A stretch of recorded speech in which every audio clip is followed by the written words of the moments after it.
Alexander the Great didn't live long, but his conquest still had a profound effect on the world.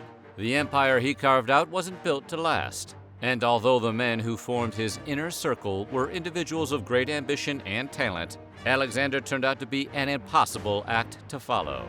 So, today we're going to take a look at what actually happened to Alexander the Great's empire immediately after he died. But before we get started, be sure to subscribe to the Weird History channel and let us know in the comments below what other historical figures you would like to hear about. Okay, now as Alexander once said, remember, upon the conduct of each depends the fate of all.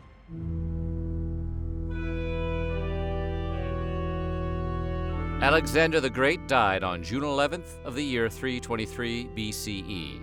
We know this thanks to a Babylonian astronomical diary written in clay. The tiny artifact is the only surviving contemporary account of Alexander's passing, and sadly, it doesn't tell us much. The historical weight of Alexander's death was almost comically understated by the tablet's words, which simply read, "Today the king died.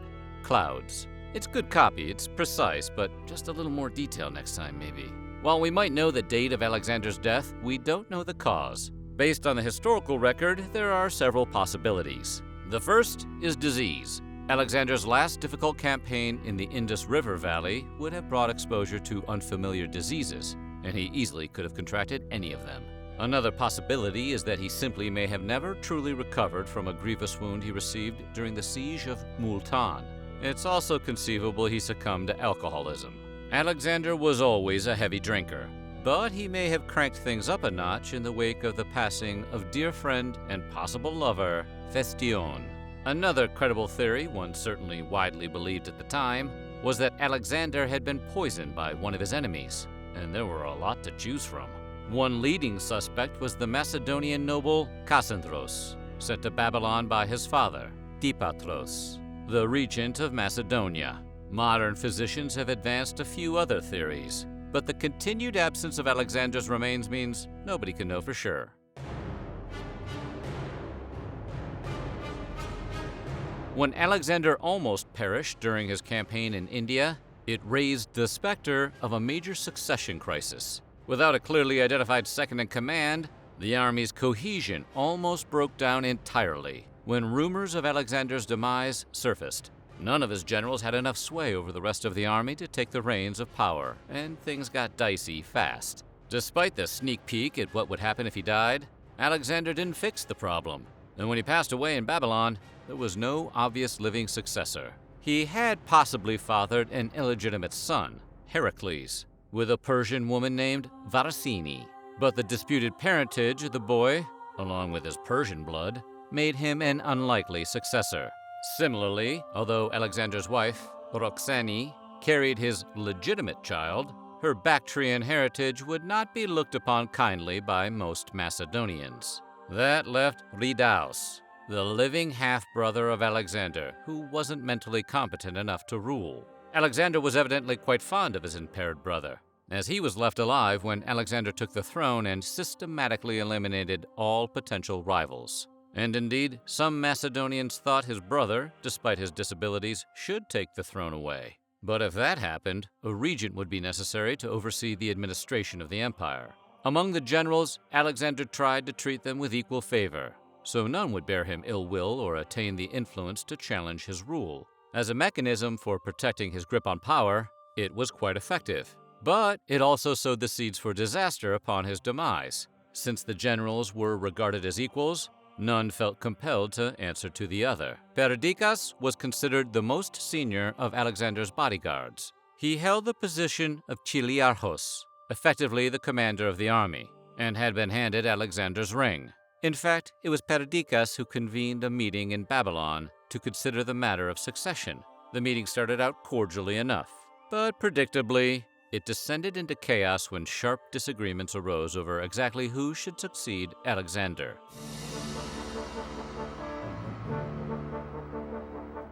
The Macedonian army was barely held together by Alexander, and the division between the infantry and cavalry boiled over in India, when the infantry simply refused to go any further. Even Alexander couldn't force them onward. Without them, he wouldn't be much of a conqueror, and they knew it as well as he did. They were a formidable fighting force, hardened by decades of warfare, but they were increasingly difficult to handle. Alexander's efforts to fuse the cultures of his empire angered the very foot soldiers who'd played such an important role in winning it. They resented the inclusion of local troops into the phalanx, while the cavalry remained almost entirely Macedonian. This sentiment made managing the infantry difficult for Alexander, and pretty much impossible for any of his successors. The infantry captain, Meleager, saw an opportunity and called for the ascension of Arrhidaeus. Meleager arrived at the room where Alexander's body lay, joined by the impaired prince and a few hundred followers, to proclaim Arrhidaeus the new king. Mayhem had broken out not even 24 hours after Alexander's passing. The outnumbered Macedonian nobles were forced to flee the royal quarters via a hidden passage. Hidden passage? Always cool. Men were sent to detain Perdiccas, but he managed to talk them out of it by shaming them into leaving. Not wishing to push his luck any further, Perdiccas and the Macedonian nobles left Babylon that evening, but they wouldn't be gone long. After fleeing the city, the Macedonian nobles blocked the supply routes into Babylon. With the situation rapidly spiraling out of control, a compromise was worked out between the two factions to avoid open civil war. The succession dispute was resolved by proposing a system where, if Roxana's unborn child turned out to be a male, he would rule alongside Arrhidaeus, who had now assumed the name Philip III. Perdiccas would remain regent as Cleopatra and would be regent to the unborn king. Meleager would act as his deputy, while other matters involving the European and Asian portions of the empire were worked out. The pact avoided open war, but it would not prevent further bloodshed. After the dust of the initial hostilities had settled, Perdiccas arranged for a cleansing ritual called lustration to be performed outside the city walls by the Macedonian army. Trigger warning for dog lovers, the act saw a dog slain in half, with the two pieces dragged to either side of the battlefield. The army would then march between the pieces in an act that symbolized purification, because nothing says pure like cutting man's best friend in half. While the alleged point of all this was to ease the tensions between the two factions of the Macedonian army, Perdiccas actually had other intentions. Outside the city walls, the infantry gathered only to find their chosen king had been brought forward to demand the ringleaders of the recent troubles to be handed over. The infantry found themselves confronted with a fully armed force of cavalry, complete with armored war elephants from the Indian campaigns. In an open field, resisting such a force was futile, and the demands were met. Around 30 leaders were apprehended and bound. Those prisoners were then laid out in front of the army and fatally trampled by the war elephants in a gruesome, albeit effective, show of strength by the nobility. Meleager escaped with his life, but he was soon tracked down to a temple, where he assumed the taboo against violence in a holy place would ensure his safety. He assumed wrong. Meleager was dispatched on the spot, bringing an ignoble end to his brief flirtation with great power.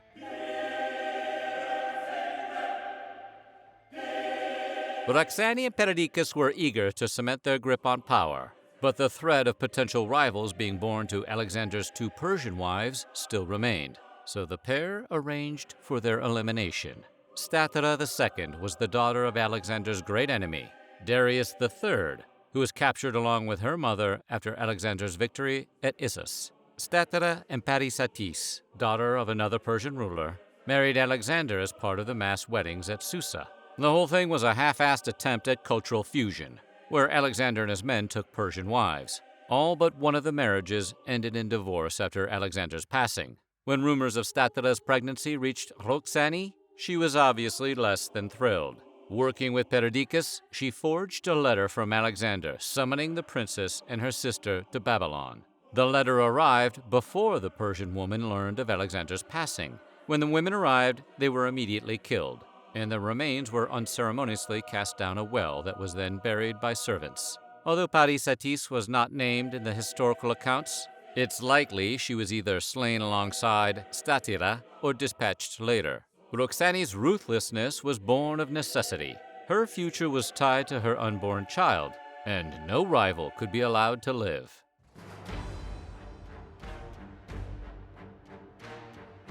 The partition of Babylon divided the empire into smaller regions to be governed by Alexander's closest allies as regents. Dipatros had been left in charge of Macedon when Alexander began his great conquest. and he and his son Cassander would remain in charge of the Macedonian homeland. Egypt was given to Ptolemy to look after, while the remaining lands in Asia were distributed among the generals, though Eumenes had to secure the potentially lucrative province of Cappadocia by force. Relations between the successors were strained from the beginning. Factions formed and dissolved as marriage contracts were made and broken. One of the most sought-after women in the ancient world was Alexander's 32-year-old sister, Cleopatra of Macedon. Cleopatra was the widow of the late king of Epirus, and shouldn't be confused with the later Macedonian ruler of Egypt who showed up in Shakespeare's plays and was played by Elizabeth Taylor in the movies. Leonnatus, a friend and bodyguard of Alexander, appeared set to win the race for her hand, but perished before the marriage could take place. Perdiccas, Cassander, and Digonos all tried to win Cleopatra's favor, but they all failed.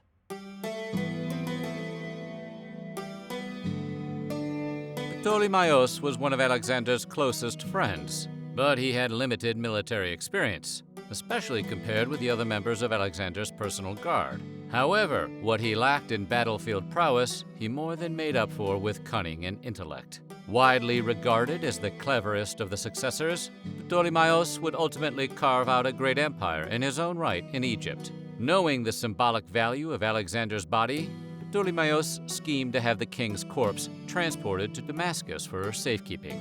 Realizing a plot was afoot, Perdiccas arranged to take the body back, only to learn Ptolemy's men had spirited Alexander's remains to Egypt, where they would be housed for centuries at Alexandria. The tomb of Alexander became a popular tourist destination and was visited by both Julius and Augustus Caesar, but its location was eventually lost and remains a mystery to this very day. The theft of Alexander's body prompted Perdiccas to raise an army and invade Egypt. He intended to retake possession of Alexander's remains to stop Ptolemy from gaining too much power. It didn't go so well. The campaign was a disaster, and Perdiccas was slain by his own officers, who then defected to Ptolemy's side. With the demise of the regent Perdiccas, the unity of the empire unraveled after just 3 years of precarious existence. So what do you think? Who was your favorite historical leader? Let us know in the comments below, and while you're at it, check out some of these other videos from our weird history.